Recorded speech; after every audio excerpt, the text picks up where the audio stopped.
Cette semaine, un nouvel épisode du feuilleton colonial français.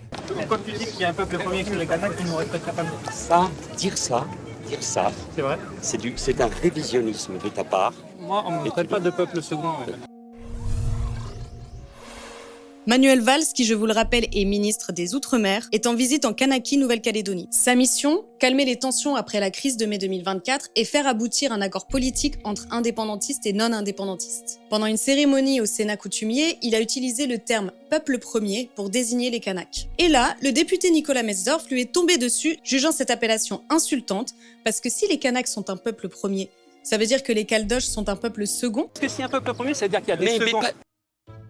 Moi, j'irais simplement rappeler au ministre qu'il nous insultait, nous, les non-Kanaks, quand il disait qu'il y avait un peuple premier et des autres. Oui, vous avez bien entendu. Ils estiment que dire « peuple premier », c'est une façon de faire une hiérarchie raciale, ce qui est contraire à l'universalisme français, la République indivisible, tout ça. Mais Nicolas, peuple premier, ça veut pas dire qu'ils ont gagné à FIFA, en fait. Ça signifie peuple autochtone. C'est-à-dire qu'ils étaient là bien avant toi. Parce que t'es pas dans la Creuse, en fait. Tu es sur une terre colonisée par la France il y a plus de 170 ans et dont la souveraineté est loin de faire l'unanimité.